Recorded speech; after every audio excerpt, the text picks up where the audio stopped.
1.9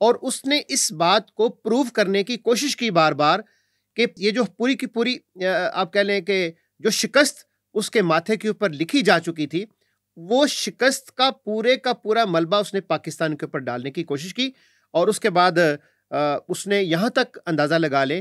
اس نے بارہا اس بات کا کلیم کیا کہ پاکستان کے اندر دہشت گردوں کی سیف ہیونز ہیں. سیف ہیونز کا نام انہوں نے دیا کہ دہشت گردوں کی جنتیں ہیں جو پاکستان نے اپنے اندر ان کو جمع کیا ہوا ہے، پالا ہوا ہے. اسی طرح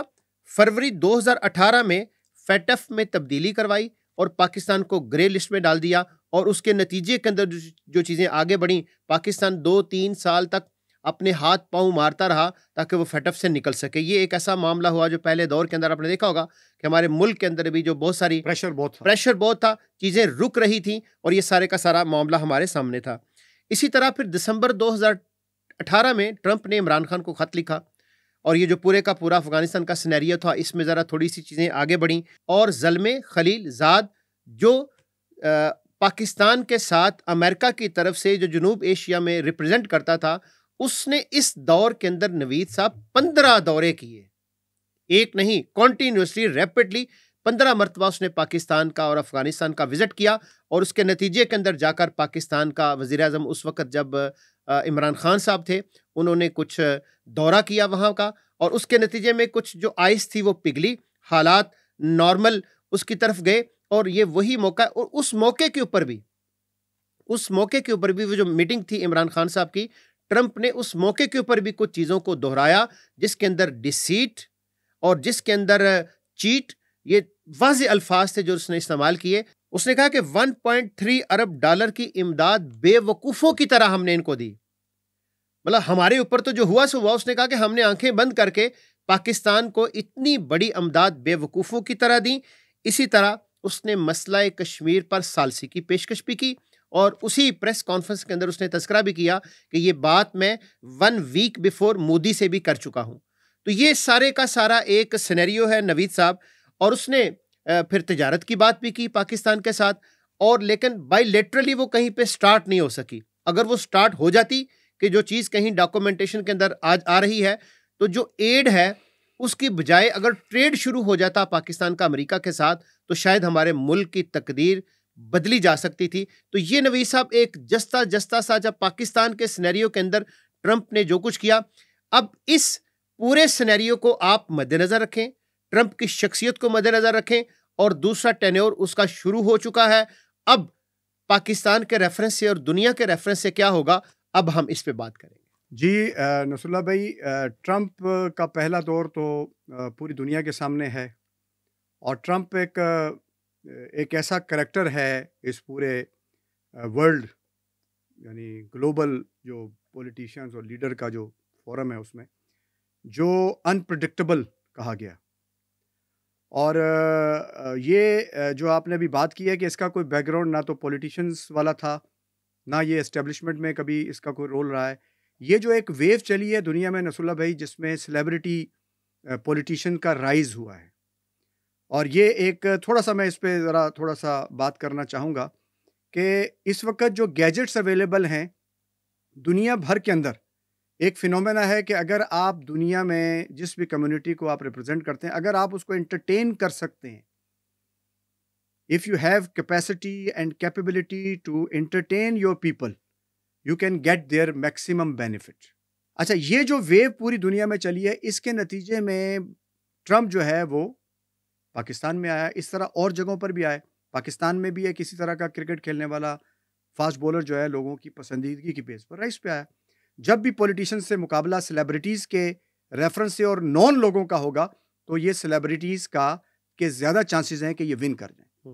اچھا، یہ ایک طرح کا ڈیلیما ہے، ایک طرح کا یہ جو ہمارا پولیٹیکل جو لینڈسکیپ ہے، اس کے اندر یہ ایک نئی اپروچ ہے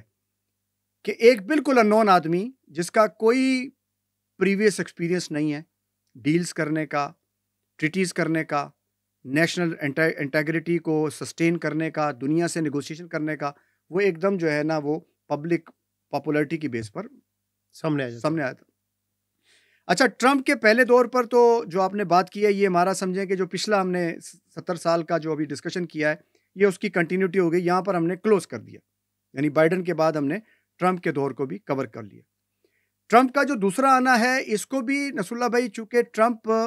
پچھلی 135 سال امریکن اگر ہسٹری کو ہم دیکھیں تو اس میں یہ دوسرا آدمی ہے جو یعنی ترتیب کے ساتھ جو ایک ان کی ٹرم ہوتی ہیں، 2 کنزیکیٹو ٹرمز میں یہ پریزیڈنٹ بنتے ہیں، ایک دفعہ بنتے ہیں، پھر یہ ایک دفعہ ہار گئے اور پھر دوبارہ یہ بن کر آئے، تو اس لحاظ سے ان کی انفرادیت بہت زیادہ ہے۔ پھر چونکہ یہ خود ایک طرح کا بہت پرومیننٹ آدمی ہے، فائنینشلی بہت اسٹرانگ ہے، بلینر ہے، اور اس سوسائٹی میں شروع سے اس کا ایک بہت جو ہے نا وہ ایک اس کی فیمس یعنی اپروچ رہی ہے، مقبول رہا ہے، اور اس بیس پر جب یہ دوبارہ یعنی آیا ہے تو اس نے اس فضا کو بھی بہت یوز کیا ہے۔ اور دوسری بات یہ کہ میکاولی کی کتاب جو ہے وہ یہ کہتی ہے کہ اگر پرنس کے بارے میں، جو بادشاہ ہے، اس کے بارے میں یہ تصور ہو کہ وہ سخت آدمی ہے یا وہ کچھ بھی کر سکتا ہے تو لوگ اس سے ڈرتے ہیں، تو یہ کوشش کر رہا ہے کہ لوگ اس سے تھوڑا سا خوف کھائیں۔ اس لیے آپ نے دیکھا ہوگا کہ اس نے جو بھی بیانات دیے ہیں وہ بھی آپ کے سامنے ہیں، بیانات اس کے جو آتے رہے ہیں وہ بھی مطلب مختلف بیانات ہیں جن پہ ہم آگے بات کریں گے۔ بعض بیانات تو بہت مضحکہ خیز ہیں۔ اچھا، یہ انٹرنیشنل گلوبل آرڈر کو نہیں مانتا، یہ کسی بھی سسٹم کو نہیں مانتا، یہ ابو سسٹم اپنے آپ کو پرسیو کرتا ہے اور یہی دکھاتا ہے۔ اچھا، اس ٹرمپ کو چونکہ یہ ریپبلکن کی سائڈ کا ہے اور ریپبلکن کو بیک اپ کرتی ہے کنزرویٹیوز سارے، تو اس ٹرمپ کے اس کامیابی کے بعد امریکہ میں ایک ہیریٹیج فاؤنڈیشن نے ایک پروجیکٹ 2025 ایک ڈاکومنٹ 400-500 صفحوں سے زیادہ کا ایک ڈاکومنٹ جو ہے نا وہ پبلش کیا، اور اس ڈاکومنٹ کا مقصد یہ تھا کہ جو پوری آدرش ہیں، خواب ہیں، جو کنزرویٹیوز ہیں، کنزرویٹیوز وہ ہیں جو روایت پسند ہیں، جو امریکہ کو اون کرتے ہیں اور امریکہ کی جو یعنی آپ سمجھیں کہ ہر امریکی کی کے رائٹ کی بات کرتے ہیں، جبکہ جو لیفٹ کے لوگ ہیں، ڈیموکریٹس ہیں، وہ فائنینسرز کے پیچھے جاتے ہیں، یعنی اگر کوئی فائنینسر بڑا آ گیا ہے تو اس کی پریولیج زیادہ ہے، ایکوالٹی نہیں ہے ان کے اندر۔ تو یہ کچھ ایسی چیزیں تھیں جس کو ہائی لائٹ کر کے جو اپنا ہے بش نے اس کو ذرا زیادہ ہائی لائٹ کیا، اور امریکہ اس پورے عرصے میں جو دنیا بھر میں اس نے جنگیں لڑی ہیں، اس کے بعد امریکہ دنیا کا سب سے بڑا مقروض ملک بن گیا، امریکہ کے اندر اکانومی کی حالت گر گئی، امریکہ میں گروسریز خریدنا آسان نہیں رہا، اس میں غربت کی سطح پر بے شمار لوگ چلے گئے، گھر لوگوں کو میسر نہیں تھے، تو اس پوری کیفیت میں ایک سپر طاقت قوم کا یعنی سپر پاور قوم کے لوگوں کے جو انا ہے اس کو ٹھیس پہنچی، اور اس کو آواز دینے کے لیے جو ہے نا یہ لے کر آیا ایک ایسا سلوگن جو ایسا لگتا ہے کہ آج ہم 21ویں صدی میں جانے کے بجائے دوبارہ 17ویں اور پچھلی صدی میں جا رہے ہیں، کہ make America great again. It means کہ دنیا بھر میں جو نیشنلزم کی بیس پر بنائی گئی قومیتیں اور باؤنڈریز تھیں، اور آج جو چیلنجز دنیا بھر کو موجود ہیں اس میں یہ ڈیمانڈ پیدا ہو رہی تھی، اور ہم اس پہ لوگوں کو ٹرین کرنے کی طرف جا رہے ہیں کہ کسی طریقے سے دنیا میں لوگوں کو یہ بتایا جائے کہ گلوبل ایشوز کو بھی اگر ایک کمیونٹی نے، ایک نیشنلٹی نے، ایک حکومت نے اگر ایڈریس نہیں کیا تو دنیا کولیپس کر سکتی ہے، جو ہمارے انٹرنیشنل ایشوز ہیں جیسے کلائمیٹ چینج کا ایشو ہے دوسرا بھائی۔ اسی طرح یہ آرٹیفیشل انٹیلیجنس کا جو ایک دریا چل رہا ہے، ہم نے پیچھے بھی بات کی تھی، یہ ہر ملک کے پاس سے گزر رہا ہے، اور اگر ہر ملک اس کو اپنے حساب سے استعمال کر گیا، اور جو اس وقت جیسے ڈیپ سیک والوں نے جو ایک میریکل پیدا کیا ہے، معجزہ یعنی ایک ہلا کے رکھ دیا دنیا کو، اگر اس طرح کوئی بھی قوم اس کو کنٹرول کر لے گی تو وہ دنیا کی تمام انسانوں کی زندگی پر ایک طرح کی غلامی مسلط کر سکتی ہے۔ ہم بہت خطرناک دور میں داخل ہو گئے ہیں، اور یہ جو نینو ٹیکنالوجی ہے یہ تو ایک طرح کا آنے والے دور میں بہت ڈینجرس ایک ایسپیکٹ ہے جو دنیا کے سامنے پیش کر رہی ہے۔ تو اس وقت ضرورت یہ ہے کہ آپ ایک گلوبل یعنی وہ پیدا کریں۔ آپ پھر اپنے امریکہ کی بنیاد پر کلوز کر رہے ہیں اور آپ کہہ رہے ہیں کہ آپ کی باؤنڈریز ہم بند کر دیں گے۔ اچھا، یہ جو نصر اللہ بھائی اس نے اس پروجیکٹ کے اندر 4 ایسے پوائنٹس ہیں جو میں سمجھتا ہوں کہ تھوڑے سے ہم ڈسکس کر لیں اور ہمیں اندازہ ہو جائے کہ یہ جو ٹرمپ آیا ہے اس کے پیچھے اپروچ کیا ہے۔ باقی جو باتیں وہ کرے گا وہ ہم آگے انشاءاللہ مزید ڈسکس کریں گے۔ دیکھیں، پہلا جو اس نے پرومس کیا ہے، یا جو پرومس انہوں نے یہ جو پروجیکٹ 25 میں کنزرویٹیوز نے کیا ہے، اچھا ایک بات اس میں یہ بھی ہے کہ جو ٹرمپ ہے وہ اس ڈاکومنٹ کے سے اپنی لا علمی کا اظہار کرتا ہے کہ مجھے نہیں معلوم کہ یہ بنا ہے، لیکن یہ اس لیے بنایا گیا ہے کہ یہ آج سے پہلے 1980 میں بھی نصر اللہ بھائی اسی طرح کا ایک ڈاکومنٹ ریگن جب پریزیڈنٹ بنا تھا اس وقت بھی امریکہ بہت ڈپریشن میں تھے اور کولڈ وار ابھی چل رہی تھی، امریکہ کو بہت سارے مطلب نقصانات ہو چکے تھے، ویتنام کی جنگ ہار چکے تھے، کولڈ وار بھی بڑے اس پہ پہنچی ہوئی تھی، اس وقت بھی اسی طرح کا ایک ڈاکومنٹ تیار کیا گیا تھا اور اس ڈاکومنٹ کی بھی 60% جو ریکمنڈیشن تھی وہ پالیسی بنی تھی، اور پھر امریکہ نے ڈونلڈ ریگن کے دور میں ایک دفعہ پھر بوسٹ لیا اور دنیا کے اندر پھر اس کی جو ہے نا ایک ڈومیننس اور سپر پاور اور جو کولیپس اس نے یعنی جو کولڈ وار ختم ہوئی تھی تو وہ پورا ایج جو ہے وہ امریکہ کو حاصل ہوا۔ اچھا، اس میں اس نے جو پرومس کیے ہیں آپ دیکھیں کہ اس پرومس کی روشنی میں اب ہم چونکہ پالیسی ریفرنس سے بات کر رہے ہیں تو ہم امریکہ کو ڈسکارڈ نہیں کر رہے اور امریکہ کو پارٹ اینڈ پارسل نہیں سمجھ رہے، اپنا نیسیسری نہیں سمجھ رہے۔ ہم ایک الگ ملک ہیں اور ہمیں اپنے ملک کو کی پالیسیز کو بنانے کے لیے دنیا کے باقی ملکوں کے ساتھ الائن کرنے کے لیے دیکھنا ہے کہ ہم امریکہ کے ساتھ کہاں تک جا سکتے ہیں، ٹھیک ہے نا؟ پہلا پرومس جو ہے وہ اس نے کہا جی فیملی ریسٹوریشن کروں گا میں۔ جو فیملی کا ایک انسٹیٹیوشن پورے سوسائٹی میں کولیپس کر گیا ہے because of the pop culture, because of the یہ جو اپنی کنزیومرزم ہے یا جو بھی LGBT کے جو ایشوز ہیں، تو اس نے اس کو کہا کہ پہلا کام ہم یہ کریں گے کہ ہم فیملی سسٹم جو ہمارا ٹریڈیشنل فیملی سسٹم ہے اس کو ریسٹور کریں گے۔ دوسرا یہ کہ ہم ڈسمنٹل کریں گے ایڈمنسٹریٹو اسٹیٹ کو،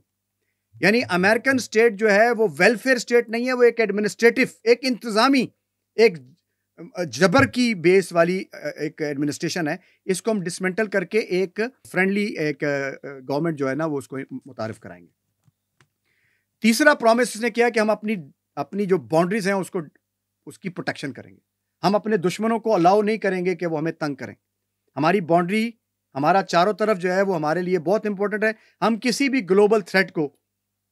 کنڈم کریں گے اور اپنی آرمی کو مضبوط کریں گے۔ یہ وہ پورا کانسیپٹ ہے کہ میک امریکہ گریٹ اگین۔ جو آخری ان کا وہ ہے کہ ہم سیکیور کریں گے گاڈ گیون انڈیویجول رائٹس کو، یعنی بہت سارے لوگ یہ شاید تصور کرتے ہیں کہ شاید یہ ایتھیسٹ پر بیس کرتی ہوئی امریکن جو ہے وہ سوسائٹی، ایسا نہیں ہے، بلکہ وہ یعنی کرسچنز ہیں، میجورٹی کنزرویٹیوز ہیں، اور وہ کیتھولکس ہیں، اور وہ ان ویلیوز کو مانتے ہیں جو حضرت عیسیٰ علیہ السلام کے ذریعے ابھی تک دنیا میں کسی بھی حالت میں موجود ہے، تو اس کو وہ مانتے ہیں۔ تو وہ انڈیویجول رائٹ وہ سب کو دیں گے۔ یہ 4 پلرز ہیں جس کی بیس پر اس نے اپنی اس نئی جو وہ ہے اس کا آغاز کیا ہے۔ اور جب ہم اس کو آگے دیکھتے ہیں کہ ٹرمپ نے کس طریقے سے اس پورے کام کو کرنے کے لیے کیا اسٹریٹجی اڈاپٹ کی ہے، کیا کہا ہے، تو پہلی جو سپیچ ہے اس میں بھی ہمیں یہ بہت ساری باتیں سمجھ میں آتی ہیں کہ ٹرمپ جو ہے وہ دنیا کو کہاں لے کے جائے گا۔ اچھا، اب ٹرمپ کا ایک امپریشن دنیا میں جو بنایا جا رہا ہے، جو ہم نے پہلے بھی کہا ہے، وہ یہ ہے کہ یہ ایک آؤٹ سپوکن آدمی ہے،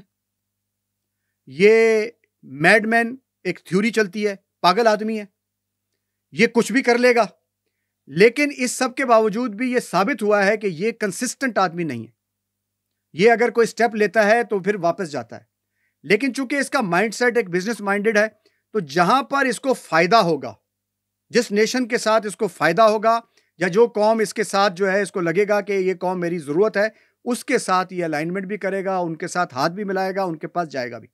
تو یہ پاکستان کے پالیسی میکرز کے لیے بھی ایک اس میں اپرچونٹی ہے کہ ہم بھی اپنی قیمت اس سینس میں لگائیں کہ ہم ایک رسپیکٹیبل وے میں امریکہ کے ساتھ اپنے تعلقات کو بحال کریں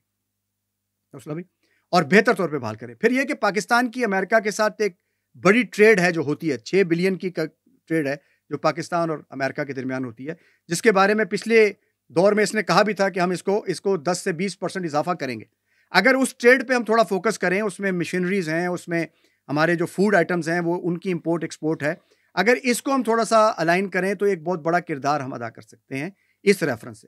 دوسری بات یہ ہے کہ امریکہ کے اندر یہ مواقع موجود ہیں کہ ہم امریکہ کو اپنے ساتھ انگیج کریں مختلف معاملات کے اندر، اور امریکہ کی ٹیکنالوجی سے فائدہ اٹھا سکیں، اپنے نوجوانوں کو ٹرین کرنے میں ہم اس سے فائدہ اٹھا سکتے ہیں۔ تو جو وہ ون سائیڈڈ، جس طرح آپ نے کہا کہ ایڈ نہیں بلکہ ٹریڈ کا دور ہمیں کرنا چاہیے، تو اگر ہم اس پہ فوکس کریں تو یہ ایک ایسی پرسنالٹی ہے جس کے ہوتے ہوئے یہ زیادہ چانسز ہیں کہ اگر اچھی پلاننگ کر کے، اچھا یعنی پالیسی بنا کر اگر ہم ان ایشوز کو جو گلوبل اس وقت ہیں ان کو ایڈریس کریں تو اس میں ہم اپنے لیے بہت بڑی اسپیس نکال سکتے ہیں. کوئی خطرے کی بات نہیں ہے. جی منیر صاحب، کچھ چیزیں تو وہ ہیں جو ود ان امریکہ نے اپنے ملک کے اندر کی، اور کچھ وہ اقدامات تھے جو ڈونلڈ ٹرمپ نے اپنے پہلے دور میں گلوبلی دنیا کے اندر کی. تو میں چند ایک اہم، ویسے تو یہ ایک لمبی فہرست ہے، لیکن وہ چیزیں کہ جن کا امپیکٹ زیادہ تھا، وہ ڈیسیژنز کہ جن ڈیسیژنز کے نتیجے کے اندر، جن فیصلوں کے نتیجے کے اندر لوگ دنیا کے متاثر ہوئے، میں چند ان کی طرف اشارہ کرتا ہوں. اس سے ایک پکچر جو ہے وہ ہمارے سامنے آ جائے گی کہ with in America and out of America Americans کے لیے کیا کسی نے کیا ہے، اور جو باقی دنیا ہے، جو دنیا کا سربراہ کہلاتا ہے، ورلڈ آرڈر آپ کہہ لیں کہ جو بنا کے دنیا کو ڈیل کرتے ہیں، اس کے مطابق انہوں نے کیا کیا. نوید صاحب، ٹرانس پیسیفک پارٹنرشپ کا معاہدہ ٹرمپ نے آتے ہی ختم کر دیا. نیٹو ممبران کو ایک بلاک اور سیکیورٹی کے لیے بجٹ کا ایک مناسب حصہ مختص کرنے کا کہا. اسی طرح چین کی $205 ارب کی ایکسپورٹ پر ٹیرف انہوں نے بڑھا دیا، جس کا نتیجہ یہ نکلا کہ چین اور امریکہ جو تعلقات تھے وہ ایک دفعہ پھر سرد مہری کا شکار ہو گئے. ایران نیوکلیئر معاہدہ ٹرمپ نے ختم کر دیا تھا. بیت المقدس میں امبیسی انہوں نے کھول دی تھی. شمالی کوریا کے لیڈر کو پہلے دھمکی دی، پھر اس کے ساتھ ملاقات کی. تو یہ جو پرسنالٹی کا جائزہ ہم لے رہے ہیں کہ کہتا کچھ ہے، دکھاتا کچھ ہے، کہتا کچھ ہے، دیتا کچھ ہے، دھمکی لگاتا ہے، تھوڑا سا آپ بھی آگے سے پاؤں مارتے تیری ایسی دی تیسی، تو پھر آپ نے دیکھا ہوگا کہ یہ ہے بنیادی طور پہ پھر بیک چلا جاتا ہے. تو شمالی کوریا کے لیڈر کی دعوت پر سنگاپور میں ملاقات بھی کی. اقوام متحدہ ہیومن رائٹس کونسل کو اس نے چھوڑ دیا تھا اور دوبارہ تھوڑے عرصے کے بعد اس کو ری جوائن کر لیا تھا. افغانستان میں امریکن فوجی جو تھے ان کی تعداد میں نمایاں کمی کی تھی، اور اس بات کا اظہار اس نے اپنی کمپین کے اندر بھی کیا تھا. شام امریکہ میں سیاسی پناہ کے قوانین کو اس نے سخت کیا تھا، اور جو امیگرینٹس ہیں اس کے حوالے سے پہلے بھی جو اس کی پالیسی تھی اور اب بھی اس وقت امریکہ کے اندر امیگرینٹس کے حوالے سے جو پالیسی ہے، اس وقت بھی اس نے کچھ اقدامات کیے تھے اور اب بھی اس نے اسی طرح کے کچھ اقدامات کیے ہیں. اس کا نتیجہ یہ نکلا کہ پچھلے 40 سال کے اندر جو مائیگرنٹس ہیں اس میں ان کی تعداد میں ریکارڈ کمی ہوئی اس کے پچھلے 4 سالہ دور کے اندر. اسی طرح کلائمیٹ اقدامات پر جو عالمی اتحاد پیرس معاہدہ تھا وہ اس نے ختم کر دیا. اسی طرح ایرانی کمانڈر قاسم سلیمانی کو ڈرون حملے کے نتیجے میں شہید کیا تھا، اور اس کا امپیکٹ گلوبلی پوری دنیا کے اوپر ہوا، اور ایران اور امریکہ کے جو تعلقات تھے وہ ایک نئی کشیدگی کے اندر اس مرحلے کے اوپر دوبارہ داخل ہو گئے. اسی طرح کلائمیٹ کے اوپر جو معاہدہ ہوا، اور اسی طرح اس دفعہ بھی آپ نے دیکھا ہوگا نوید صاحب کہ کلائمیٹ کے اوپر جب بات آتی ہے تو پوری دنیا کلائمیٹ کی چینج سے متاثر ہو رہی ہے، اس کے اوپر بات ہو رہی ہے. لیکن آپ نے دیکھا ہوگا کہ پچھلی دفعہ بھی اور اس دفعہ بھی کلائمیٹ کے اوپر بات کرتے ہوئے ٹرمپ صاحب بالکل سائلنٹلی گزر جاتے ہیں. اس ایشو کو وہ ایڈریس ہی نہیں کرتے، وہ یہ سمجھتے ہیں کہ یہ دنیا کا ایشو ہی نہیں ہے، نان ایشو کہتے ہیں. حالانکہ ہم نے جو 2024 کیسا گزرا اس کے اندر جب ہم نے جائزہ لیا تو پچھلے 10 سالوں میں نوید صاحب اتنے لوگ کورونا سے، وبا سے نہیں مارے گئے تھے جتنے لوگ موسمیاتی تبدیلیوں کی زد کے اندر آئے اور لوگ مارے گئے. اس کی وجہ یہ ہے کہ بالخصوص تیسری دنیا جو ہے نوید صاحب، وہاں پہ جو کلائمیٹ جو چینج ہے ان کے پاس انفراسٹرکچر اس لیول کا نہیں ہوتا. اس وجہ سے یہ جو کلیمٹیز آتی ہیں، بارشیں ہیں، یہ جو موسمیاتی تبدیلیاں ہیں، یہ بہت بری طرح سے ان ممالک کو ڈیمیج کرتی ہیں، اور اس کا نتیجہ یہ نکلتا ہے کہ وہ ممالک بری طرح سے اس سے متاثر ہوتے ہیں. تو یہ کچھ چند چیدہ چیزیں ہیں کہ ٹرمپ نے پاکستان کے حوالے سے کیا کیا پہلے دور میں، اور ٹرمپ نے گلوبلی کیا دنیا کے حوالے سے. ان دونوں آسپیکٹس کو مد نظر رکھیں کہ پاکستان کے ریفرنس سے آپ کو اس میں سے کوئی ایسی چیز نظر نہیں آئے گی کہ جو پاکستان کے پالیسی بنانے والوں کو نظر نہ آ رہی ہو، بلکہ اس کو اگر مد نظر رکھیں آپ تو بالکل واضح 2 اور 2 4 کی طرح ہمارے سامنے چیزیں عیاں ہو جاتی ہیں کہ ہمارے پالیسی بنانے والے کو اس وقت جو موقع اس وقت موجود ہے ہمارے لیے، بہت لرننگ انوائرمنٹ ہے ہمارے لیے کہ ہم اس پورے پچھلے 4 سالہ دور کو مد نظر رکھیں اور اس وقت ہم کچھ ایسی لائنز کو ڈرا کریں کہ جو پاکستان کے اعتبار سے، امریکہ کے اعتبار سے، اور یہ جو ایمرجنگ دنیا ہے اس وقت جو آگے بڑھ رہی ہے، اس میں پاکستان ایک رسپیکٹیبل مقام حاصل کر سکے؟ جی نصر اللہ بھائی، ابھی ہم تھوڑا سا، جس طرح میں نے پہلے کہا کہ تھوڑا سا ٹرمپ کی نفسیات کو سمجھتے ہوئے، پھر یہ جو اس نے پچھلے عرصے میں اقدامات کیے اس کی روشنی میں، پھر ایک سائیکولوجیکل انالیسس کرتے ہوئے، پھر امریکہ کی اپنی سوسائٹی میں جو رد عمل آ رہے ہیں اس کو بھی تھوڑا سا ہم ایڈریس کرتے ہیں۔ دیکھیں، یہ ایک حقیقت ہے کہ یہ ایک یونیک انپریسیڈنٹڈ پریزیڈنٹ ہے امریکہ کا، پاپولیرٹی کے پیک پہ ہے اور جیت کے آیا ہے، جیت کا اپنا نشہ اور ہوتا ہے۔ سٹنگ جو پریزیڈنٹ تھا اس کو ہرا کر ایک طرح کا پھر دوبارہ اس نے پاور ہاتھ میں لیا ہے۔ پھر یہ ایک ایسا پریزیڈنٹ ہے کہ جب یہ ہارا ہے تو یہ اوتھ ٹیکنگ سیریمنی میں جو ایک کرٹسی جانا ہوتا ہے فارمر پریزیڈنٹس کا، یہ نہیں گیا تھا۔ تو اس کی جو ڈرا کی ہوئی ہیں اس نے لائنز، وہ بالکل واضح ہیں۔ اچھا، دوسری بات یہ کہ یہ اس نے مطلب کتابیں بھی اس کے بارے میں موجود ہیں، آرٹ آف ڈیل اس نے کتاب لکھی ہے، وہ بھی بڑی لوگ اس کو بتائیں۔ اس کے اوپر فلسفی بھی ہے ٹرمپزم کے نام سے۔ پھر ٹرمپ جو ہے وہ سوسائٹی کے اندر چونکہ بلینر ہونے کی وجہ سے ڈومینیٹنگ بھی اس کی ایک فگر ہے، سیلیبریٹی ہم نے پہلے کہا ہے، لیکن اس کے باوجود بھی امریکن سوسائٹی میں جو رسپانسز آ رہے ہیں وہ بڑے، یعنی وہ بھی ہمیں اس موقع پر سامنے رکھنے ہیں۔ مطلب لوگ اس کے بارے میں کیا کہتے ہیں، باہر سے تو ہم ڈر رہے ہیں کہ وہ یہ کرے گا، لیکن اس کو ود ان سوسائٹی جو بھی چیلنجز ہیں وہ بھی آپ ذرا سنیں۔ اب ایک انالیسس نے یہ کہا کہ if America wants Trump, let America have him. اگر امریکہ چاہتا ہے ٹرمپ کو تو پھر اسے بھگتنے دو، یعنی یہ اس کا جو ہے سینس بنتا ہے۔ پھر یہ وائٹ ہاؤس کے جو چیف آف سٹاف ہیں جان کیلی، انہوں نے ایک بڑا عجیب سا ایک سینٹنس اس کے بارے میں، ٹرمپ کے بارے میں جب سوال کیا تو انہوں نے کہا ہی از ایڈیٹ۔ اچھا، اسی طرح ڈیفنس سیکرٹری ہیں جیمز میٹس، انہوں نے ٹرمپ کے بارے میں کہا کہ Trump head understanding of 5th اور 6th گریڈر، یعنی اس کی آئی کیو جو ہے وہ 5ویں 6ٹھے گریڈ سے زیادہ نہیں ہے۔ یہ وہ رسپانسز ہیں جو ان کی سوسائٹی خود اس کے بارے میں دے رہی ہے۔ انپریڈکٹیبل آدمی ہے، اس کے بارے میں کہا جاتا ہے کہ جو وہ فلم بنا رہا ہے اس فلم میں اس کے علاوہ کوئی امپورٹنٹ نہیں ہے، باقی سب ایکسٹراز ہیں۔ تو یہ ایک ایسی مینٹیلٹی والا آدمی جب اتنے بڑے منصب پر فائز ہوا ہے کہ اس نے اس کی بیس پر اب آنے والے دور میں فیصلے ہونے ہیں، لیکن کچھ تھریٹس ہیں تو کچھ اپرچونٹیز ہیں۔ یعنی ہم 1970 کے دور میں نہیں ہیں، آج ہم ایک ایسے دور میں ہیں جس میں 21ویں صدی اپنے عروج پہ ہے، دنیا اوپن ہوئی ہے، انفارمیشن کا پروسیس بہت تیز ہوا ہے، ڈیٹا ایک ایسٹ بن گیا ہے، اور ڈیٹا پہ جس کا کنٹرول ہے اور ڈیٹا کو جو مینوپولیٹ کرے گا وہ دنیا میں لیڈ کرے گا، یہ ایک واضح ہو گیا دنیا کے اندر۔ اچھا نصر اللہ بھائی، ابھی 12 ایسے سٹیپس ہیں جو میرے خیال سے یہ لے گا، اور اس کی روشنی میں پھر آگے ہم تھوڑا سا تجزیہ کریں گے پاکستان کا بھی،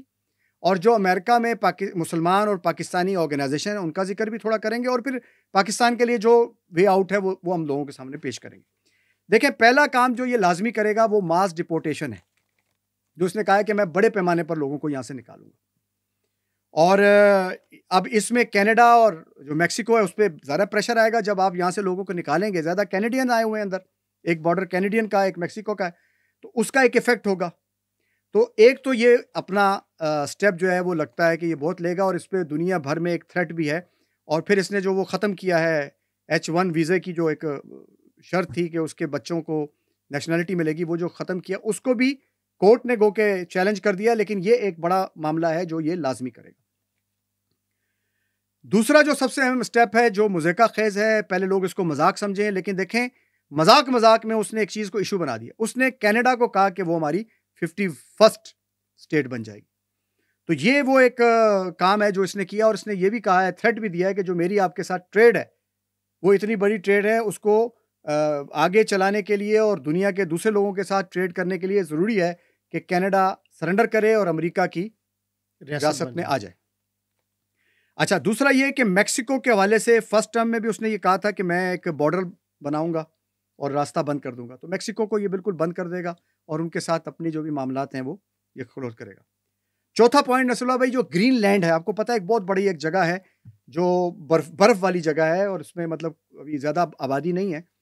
وہ جیوگرافیکلی تو اس کے ساتھ ہے، یعنی نارتھ امریکہ کی ٹیریٹری میں آتی ہے، کینیڈا کے پیچھے بنتی ہے، لیکن اس کا کنٹرول جو ہے وہ یورپینز کے پاس ہے، ڈنمارک کے پاس کنٹرول ہے.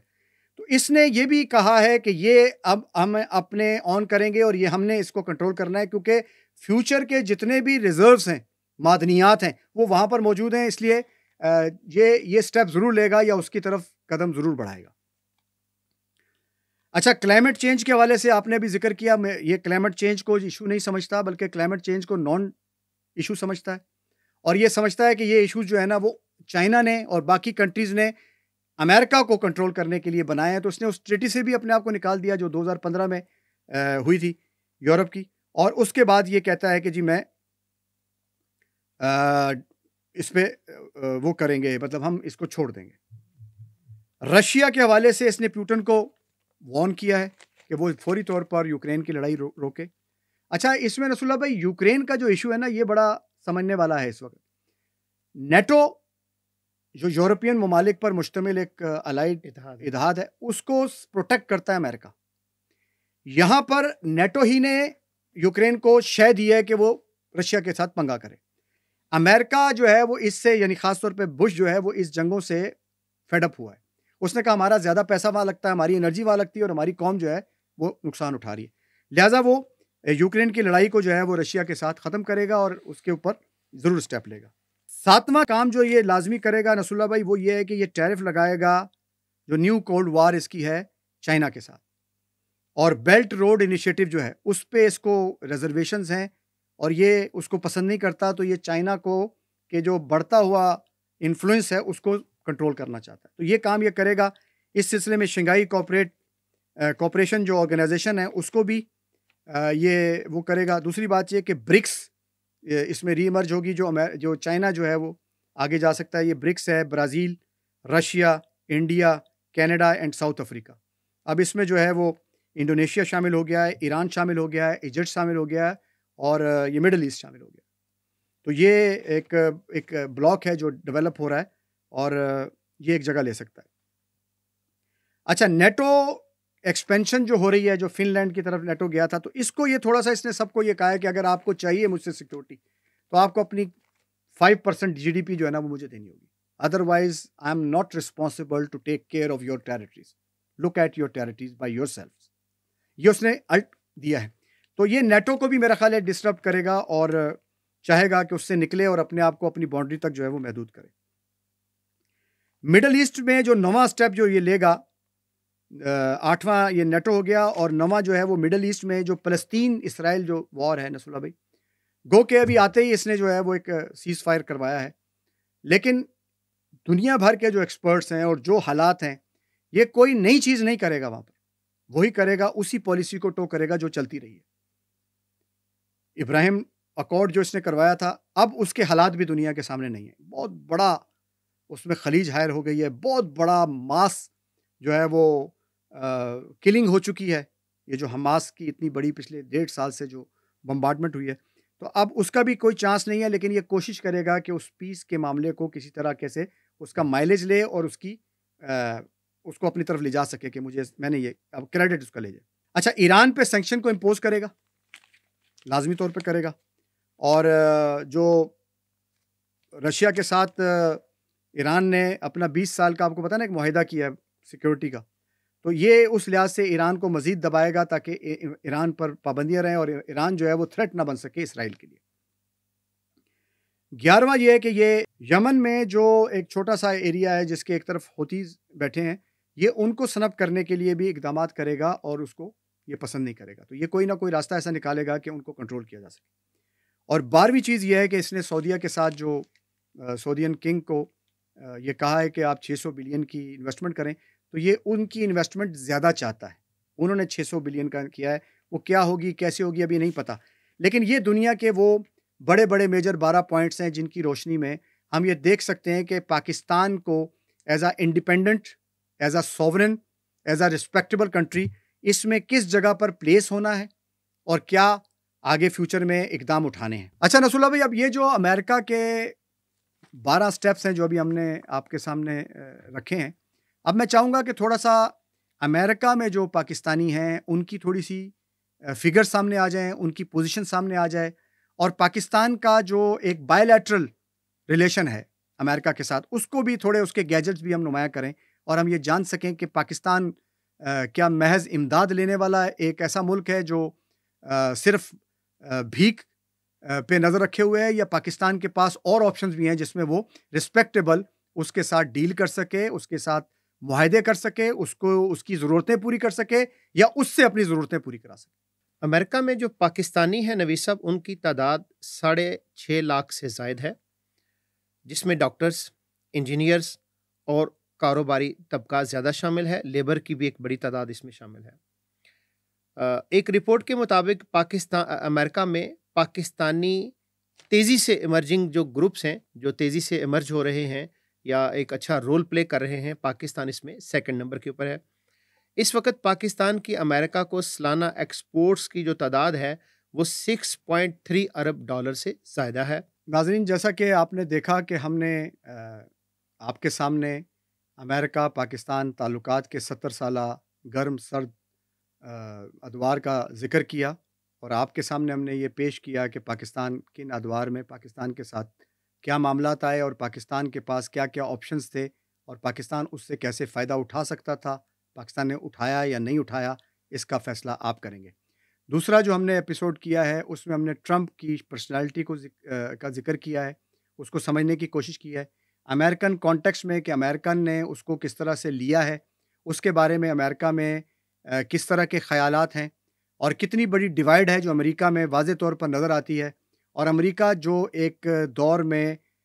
گلوبل ڈومیننس کی طرف دیوانہ وار بھاگ رہا تھا، وہ امریکہ اب اپنی چار دیواری کے اندر قید ہوتا چلا جا رہا ہے۔ ایک ایسے دور میں، ایسے حالات میں، اور جتنے بڑے بڑے اقدامات اس وقت ٹرمپ نے دنیا کو بتائے ہیں، اس میں تھریٹس موجود ہیں، لیکن اس میں کچھ اپرچونٹیز بھی ہیں۔ مثلا میں یہ سمجھتا ہوں کہ اس موقع پر یہ بات ضرور کی جائے کہ جو چائنا کے اوپر ٹیرف کی پابندی لگائے گا، تو اس میں پاکستان کے لیے بہت بڑا چانس ہے کہ پاکستان اگر چائنا کے ساتھ ایسے ایگریمنٹس کر سکیں، پاکستانی کمپنیز، پاکستانی گورنمنٹ، تو ہم اس کا بہت بڑا فائدہ اٹھا سکتے ہیں۔ ہم اسی پروڈکٹ کو امریکہ بھیج سکتے ہیں، کیونکہ ٹیرف کی بندش ہمارے اوپر نہیں ہوگی، اور اس سے ہم بڑا ریونیو کما سکتے ہیں۔ اور دوسری بات یہ کہ یہ ایک ایسا موقع ہوگا جس میں ٹیکنالوجی شفٹ کرنے میں بھی ہمیں فائدہ ہو سکے گا۔ تو پاکستان کے پالیسی میکرز کو، پاکستان کی پولیٹیکل پارٹیز کو، پاکستان کے جو سٹیک ہولڈرز ہیں، انہیں اس ٹرمپ کے آنے کو اگنور نہیں کرنا چاہیے، لیکن اس سے ڈرنا بھی نہیں چاہیے۔ ہمارے پاس دونوں طرح کی اپرچونٹیز موجود ہیں، اور دنیا اس وقت جس طرح سے ایکسپینشن کی طرف جا رہی ہے، اس ایکسپینشن ہوتے ہوئے دور میں آپ کے پاس جگہ اور چانس موجود ہوتا ہے کہ آپ دنیا کے کس سٹیج پر اپنے آپ کو پلیس کرنا چاہتے ہیں۔ تو پاکستان جیوگرافیکلی بھی دنیا میں ایک امپورٹنٹ مقام رکھتا ہے، چاروں طرف سے دنیا پاکستان کے جو اس کی جیوگرافیکل جو پوزیشن ہے، اس سے پاکستان فائدہ اٹھا سکتا ہے، دنیا فائدہ اٹھا سکتی ہے۔ پھر پاکستان کے اندر جن ٹیکنالوجیز کو شفٹ کرنے کے لیے پاکستان کو ضرورت ہے، تو پاکستان ایک اچھا بارگیننگ ایجنٹ بن سکتا ہے اس وقت دنیا کے سامنے، اور وہ ان ٹیکنالوجیز کو بہت یعنی کم لاگت پہ اور کم محنت پر اپنے قوم میں لا سکتا ہے۔ ضرورت اس بات کی ہے کہ ہماری قوم اس موقع سے کس طرح سے فائدہ اٹھاتی ہے، اور ہماری حکومتیں اور ہمارے سٹیک ہولڈرز اور ہمارے پولیٹیکل جو پارٹیز ہیں، وہ اپنا جو ووکیبلری ہے وہ کیسے الائن کرتے ہیں اس نیشنل بلڈنگ کی اس نئی ویو کے ساتھ۔ ہم امید کرتے ہیں کہ پاکستان آگے ترقی کرے گا، اور پاکستان اس موقع سے فائدہ اٹھاتے ہوئے دنیا میں ایک بہتر پاکستان کے طور پر سامنے آئے گا، اور پاکستانی عوام کو اور پاکستانی پاسپورٹ کو دنیا رسپیکٹ کی نگاہ سے دیکھے گی۔